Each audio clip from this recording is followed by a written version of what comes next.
Alright, my topic was over the Civil War and slaves, and to be honest, I've never really thought about how they felt and what they went through, and there was a lot of tragic times throughout the Civil War. And the first person that I did was Harriet Tubman, and by a show of hands, who could confidently tell me what she did and what her accomplishments were?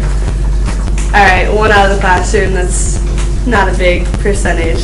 I didn't really know anything about her either until I did this, but she's one of the most remarkable women of all times. At a very young age, she started her life off as a house servant, and she was also sent out into the fields as she grew older. She was also known as Araminta, and she was always one to stand up for someone else. One time she was determined to protect a fellow field hand from an angry overseer, and she was hit in the head with a 2-pound weight, and ever since then she would randomly fall into deep sleeps. And then she married a free black man in her 20s, and she confided in him that she wanted to run away and be free, and he told her that if she ever tried to, he'd tell on her.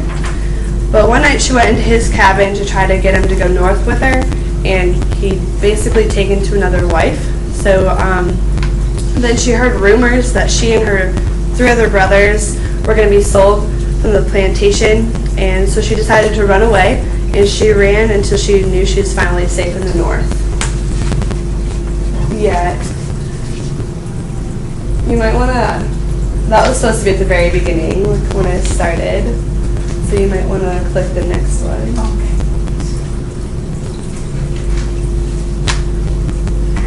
And the next one. Alright, then it should be good from now. Her first job was a cook in Philadelphia, and she saved all her money to finance her rescue missions, and she later became involved in the largest active organization of the Underground Railroad. She headed south and led as many as 300 slaves to freedom. She would go as far to Canada to make sure they were free. And if a slave ever considered turning back, she would threaten them with a rifle and would not let them leave. Never once did she lose any of her passengers. She was even able to free her brothers and her sisters and her parents. Because she led so many people to freedom, she was known as Moses, and throughout all her accomplishments, there were slaveholders offering up to $40,000 for her capture. I just think that she deserves a lot of recognition because of what she went through, but a lot of people don't even know about her. And the next part of my presentation is about the Civil War and the nurses and the people that were involved.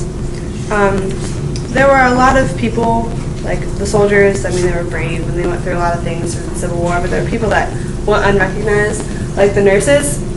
And one of them was Hannah Ropes, and she was a very influential and strong woman who was greatly against slavery.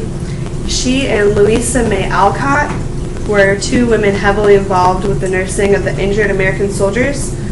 The area she was in, the soldiers were treated not good at all, and she wanted to be known as the mother to them, so she did what she knew she could do, and that was to complain to the people in charge. And the surgeon in charge of the hospital that she tended wouldn't listen to her, so she went to the Secretary of War, and that was Stanton, and he listened to her and fired the chief surgeon, and she completely changed how the soldiers were treated, basically. And she caught typhoid pneumonia, which a lot of the soldiers had, and she ended up dying. Even though she was cut short, she definitely changed how the soldiers were treated. And the next person I'm doing is Edwin Forbes, and he was basically the artist for the Civil War. He would be sent in and sketch what he saw. He would follow the Union Army and refine the sketches that he made later. And he loved capturing the camp life of the soldiers.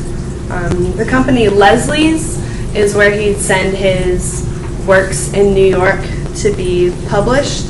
And he was awarded a medal at the Philadelphia Sentinel in 1876.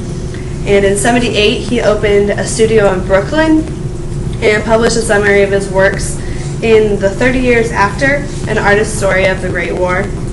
And as you saw on the slides, a few of his main works were Fallen for Soup, which depicted the soldiers being fed during the war, and others like The Supply Train and Union Rider. What was that his name? Edwin Forbes. Edward. Edwin. What award did he get in 76? It was just, he was just awarded a medal.